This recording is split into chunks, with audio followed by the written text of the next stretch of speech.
आजकल जो मेरे पास सबसे ज़्यादा इंक्वायरीज आ रही हैं वो ये है कि बहुत से लोग पूछ रहे हैं कि सर काइंडली एड्रेस के बारे में बताएं कि अगर हम जकार्ता सलंतन में रह रहे हैं लेकिन जो वीज़े का एड्रेस है, जो एजेंट ने हमारा वीज़ा निकाला है, बेशक वो इन्वेस्टर के पास है, फ्रीलांस वीज़ा है, यहाँ के वो विजिट वीज़ा है, तो उसका एड्रेस जकार्ता बरात का है और हम इस टाइम रह रहे हैं जकार्ता सलंतन के अंदर, तो क्या हम कोई वायलेशन कर रहे हैं? अगर इमिग्रेशन हमें मिलती है तो क्या वो हमें डिपोर्ट कर देगी, पेनल्टी लगाएगी, फ़ाइन करेगी, या वो हमारे साथ क्या सलूक करेगी?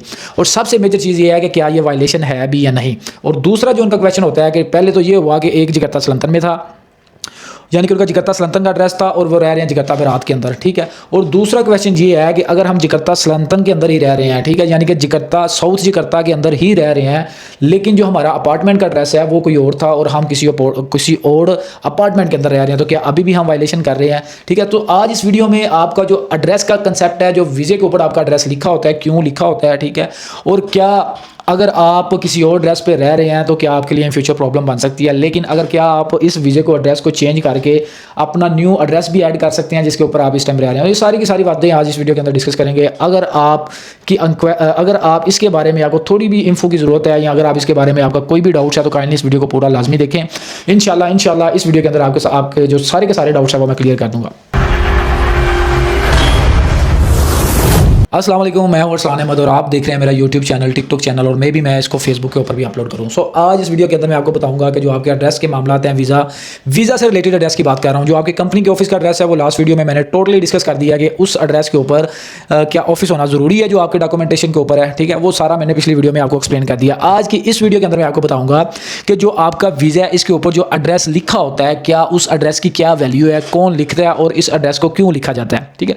सारी की सारी ये बातें मैं डिस्कस करूँगा। सबसे पहले बता दूँ कि जब हम आपका वीज़ा अप्लाई करते हैं, ठीक है, बेशक वो विजिट वीज़ा है, फ्रीलांस वीज़ा है, इन्वेस्टर वीज़ा है, कोई भी वीज़ा है, तो सबसे पहले हमने आपका एड्रेस डालना होता है। फ़र्ज़ करें अगर वो आपका विजिट वीज़ा है और आप आउट ऑफ द इंडोनेशिया यानी इंडोनेशिया से बाहर हैं, तो आपका एड्रेस आपके एजेंट ने डाल दिया और आप वहाँ से फ्लाई करके आ गए, लेकिन जो आपके एजेंट ने आपका एड्रेस डाला था वो उसने सूराबाया का डाला था या उसने बाली का डाला था, लेकिन आप फ्लाई करके जकार्ता में आ गए, तो क्या इमिग्रेशन आपके लिए प्रॉब्लम क्रिएट करेगी? तो ओबियसली 100% जो इमिग्रेशन है वो आपको तंग करेगी, क्योंकि आपने एक वायलेशन कर दी है। अब आपने उसका हल निकालना है। बेशक आपने उनके साथ सेटिंग करके पैसे दे के यहाँ के मिन्नत समाजत करके उसका उनके साथ सेटिंग करनी है, लेकिन आपकी वायलेशन हो गई है। ओबियसली इमिग्रेशन इसके ऊपर आपके ऊपर कोई ना कोई दफ़ा लगा के आपको डिपोर्ट कर सकती है, ठीक है। सो पहली बात ये है कि अगर आप इंडोनेशिया के अंदर आना चाहते हैं तो आपने अपना एड्रेस देखना है, आपने अपने एजेंट को एड्रेस खुद बताना है। ये चीज़ें आपने खुद मैनेज करनी होती है। अपने एजेंट को खुद बताना होता है कि सर मुझे ये वाला एड्रेस चाहिए क्योंकि मैं सिर्फ और सिर्फ जकार्ता में जाने के इंटरेस्टेड हूँ। जब आप जकार्ता में एक दफ़ा अपनी इमिग्रेशन क्लियर कर लेंगे, बाद में आप पूरे इंडोनेशिया में जहाँ मर्जी घूमें, बेशक आप बाली जाएँ,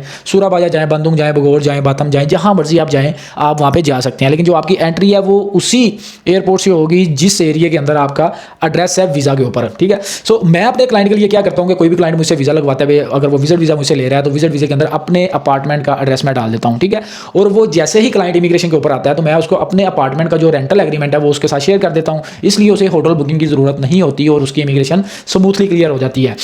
अब बात करेंगे कि अगर आपके एड्रेस के ऊपर होटल नंबर ए है और आपने बुकिंग उठा ली होटल नंबर बी की, तो क्या आपकी इमिग्रेशन क्लियर हो जाएगी? बिल्कुल नहीं होगी। आपने सेम टू सेम उसी होटल बुकिंग की बुकिंग उठानी है जो आपके एड्रेस के ऊपर है। सो बेटर भी है कि आप हमसे रब्ता करें, हम आपका वीज़ा भी निकालेंगे, ठीक है, और ये सारी की सारी आपको गाइडेंस भी देंगे और आपका काम भी जेन्युइन करेंगे। हम क्या करते हैं कि हम जो आपका एड्रेस है वो अपार्टमेंट का एड्रेस डालते हैं, अपने ज़ाती अपार्टमेंट का एड्रेस डालते हैं और उसी का रेंटल एग्रीमेंट बना के आपको प्रोवाइड करते हैं, जिसमें आपको किसी किस्म के किसी भी होटल बुकिंग की जरूरत नहीं होती। अब पॉइंट नंबर 2 पे बात करते हैं कि जो आपका इन्वेस्टर वीज़ा है वो चूंकि लॉन्ग टर्म होता है, आपके पास इन्वेस्टर वीज़ा आप यहाँ पे आ गए हैं, अब आप उस एड्रेस के ऊपर रह रहे हैं।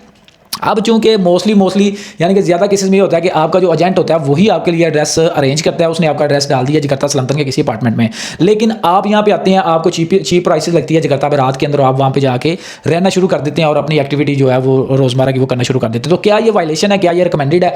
बिल्कुल 100% ये एक वायलेशन है। आप कभी भी जकार्ता सलंतन से, अगर आपका जकार्ता सलंतन का एड्रेस है, आप कभी भी यहाँ का एड्रेस होने के बावजूद वहाँ पर जाकर नहीं रह सकते। यहाँ की जो इंडोनेशिया की इमिग्रेशन है इसको समझना बहुत ज़रूरी है कि ये कैसे वर्क करती है।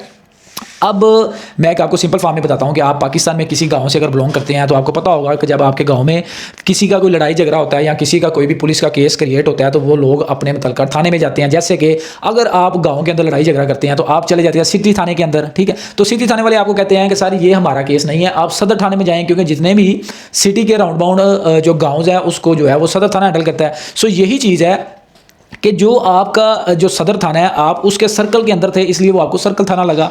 सेम चीज़ इंडोनेशिया के अंदर है कि आप जहां भी रह रहे हैं वो एक इमिग्रेशन का सर्कल है। उस इमिग्रेशन का जो सर्कल है उस इमिग्रेशन की रिस्पॉन्सिबिलिटी है कि वो आपका ध्यान भी रखे, आपको सिक्योरिटी भी प्रोवाइड करे, आपको सिक्योर भी करे, ठीक है, और जो चीज़ें आपको चाहिए वो आपको प्रोवाइड भी करे। सो यूँ कह लें कि जब आप एक इमिग्रेशन के सर्कल से निकल कर, ठीक है, जो उनका अहाता है, जो जकार्ता सल्तनत की जहाँ तक पहुँच थी, जितना एरिया उनके अंडर है, वहाँ से निकल कर दूसरे इमिग्रेशन के सर्कल के अंदर चले जाते हैं तो आप उसको वायलेशन करते हैं, ठीक है। यानी कि आपने जकार्ता सल्तनत को इन्फॉर्म भी नहीं किया और अगली इमिग्रेशन में जाकर बैठ गए हैं, ठीक है। तो वो वाली इमिग्रेशन या ये वाली इमिग्रेशन तो वहाँ पे नहीं जाती। अगर वो वाली इमिग्रेशन जो आपको पकड़ लेती है तो वो आपके डॉक्यूमेंट चेक कर लेती है, तो आपने ये वायलेशन की होती है तो वो उसके ऊपर आपको मुतलका दफ़ा लगा के आपको डिपोर्ट भी कर सकती है क्योंकि आप वायलेशन कर रहे हैं। अब क्वेश्चन नंबर 2 है कि अगर हम जकार्ता सल्तनत के अंदर रहते हैं, यानी कि हमारी चूंकि जकार्ता सल्तनत की जो यानी साउथ जकार्ता की जो इमिग्रेशन है उसका सर्कल 2 घर 3 घर या 4 घर तो नहीं है, उसका तो एक बड़ा सर्कल एक बड़ा एरिया है। क्या हम जकार्ता सल्तनत के अंदर अपना एड्रेस चेंज कर सकते हैं? यानी कि अपार्टमेंट नंबर ए से निकल कर अपार्टमेंट नंबर ए जो था वो मेरे क्या कहते हैं वीजे के ऊपर था, ठीक है, मेरे वीजे के ऊपर एड्रेस लिखा हुआ था ए और कुछ भी आप कर लें, यानी कि आपका अपार्टमेंट का नंबर लिख लें जैसे कि यूनिट 11, ठीक है, और ए जे ये आपका यूनिट का नाम है और फलाना टावर है, ठीक है, और यानी कि आकाशिया टावर कर लें, ठीक है, तो कालीबाता अपार्टमेंट्स कर लें। सो अगर आपका ये फुल एड्रेस आपके वीजे के ऊपर लिखा हुआ है लेकिन आप चले गए हैं, आपने टावर चेंज कर लिया, आकाशिया टावर से निकलकर आप चले गए हैं हरब्राज टावर में चले गए हैं या जासमिन टावर में, यानी किसी और टावर में चले गए हैं, एक बिल्डिंग से निकलकर दूसरी बिल्डिंग के अंदर चले गए हैं, किसी दूसरे अपार्टमेंट्स के अंदर चले गए हैं, लेकिन ये दोनों टावर ये जकार्ता सल्तनत की इमिग्रेशन के अंडर आते हैं तो आप बिल्कुल भी वायलेशन नहीं कर रहे, आप जकार्ता के अंदर अपना एड्रेस चेंज कर सकते हैं, ठीक है।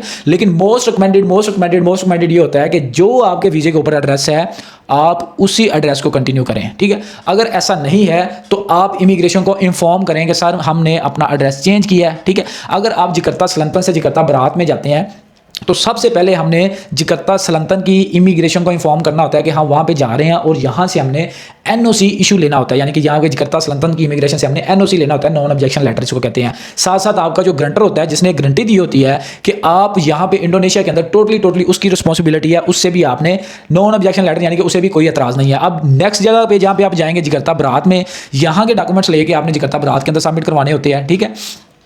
और वहाँ पे जो पिछली जो जकार्ता सल्तनत में से यहाँ से एक तो आपको एनओसी चाहिए, दूसरा यहाँ का आपको डोमिसाइल भी चाहिए होगा, ठीक है। यहाँ से पहले आपने डोमिसाइल बनाना है और डोमिसाइल के बाद अब डोमिसाइल भी जो है वो विदाउट ग्रांटर नहीं बनता। सो इस काम के लिए हमें हायर करें, खुद इसके साथ पंगे ना लें, ठीक है। हम आपको प्रोफेशनली ये काम करके देंगे, ग्रांटर भी आपको प्रोवाइड करेंगे और सारे का सारा काम विद इन 2 वीक्स आपको कंप्लीट करके देंगे। सो पहली चीज़ ये है कि आपके पास आपने अपना डोमिसाइल बनाना है जो कि विया ग्रांटर बनता है, ठीक है। सो हम आपका ये घर बैठे बना दिया करेंगे, कोई नो इशू नहीं है, ग्रांटर भी हम आपको प्रोवाइड करेंगे, सारा कुछ करेंगे। सो आपने पहले डोमिसाइल बनाना है, फिर आपने इमिग्रेशन से एनओसी लेना है, एनओसी लेने के बाद आपने दूसरी इमिग्रेशन जहाँ पे आप शिफ्ट हो रहे हैं वहाँ पे चले जाना है, ठीक है।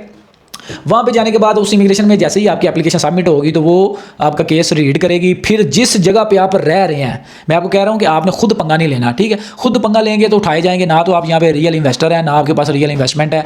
यहाँ पे इमिग्रेशन आपको फील्ड वेरिफिकेशन करने के लिए आती है, ठीक है। जिस घर में आप शिफ्ट होंगे, ठीक है, वो जो मुतलका इमिग्रेशन है उसको आपकी एप्लीकेशन चली जाएगी, वो बंदे भेजेंगे आपके और जाके चेक करेंगे कि ये वाकई ये लोग यहाँ पे शिफ्ट हो चुके हैं, ठीक है। अगर तो आप वहाँ पे शिफ्ट हो चुके हैं तो वो फिर ओके करेगी, जो आपका वीज़ा है वो न्यू निकलेगा और उसके ऊपर आपका न्यू एड्रेस होगा। सो ये एक एड्रेस चेंज की जो तरीकाकार है, ठीक है। लेकिन अगर आपको हाउ नो नहीं है इसके बारे में, आपने खुद पंगा नहीं लेना, अदरवाइज आप खुद को बड़ी प्रॉब्लम में जो है वो आप फंसा बैठेंगे। प्रोफेशनल बंदे से काम करवाएं, बहुत सी हिडन चीज़ें होती हैं जो कैमरे के सामने आप एक्सप्लेन नहीं कर सकते, आप मुझे इनबॉक्स करें, मैं आपको सारे का सारा इनर साइड प्रोसेस समझाऊंगा। सो होपफुली एड्रेस के बारे में जो आपका कंसेप्ट था, जो आपका डाउट्स थे, जो आपकी कंफ्यूजन थी, वो सारी की सारी क्लियर होगी। अगर इस वीडियो में आपको कुछ भी सीखने को मिला, कुछ भी गाइडेंस मिली है, कुछ भी आपके नॉलेज में इजाफा हुआ है, काइंडली मेरी सपोर्ट के लिए इसमें लाइक भी करें, कमेंट भी करें और मेरा चैनल सब्सक्राइब भी करें। आज के लिए इतना ही काफ़ी है। अल्लाह हाफिज़, शुक्रिया।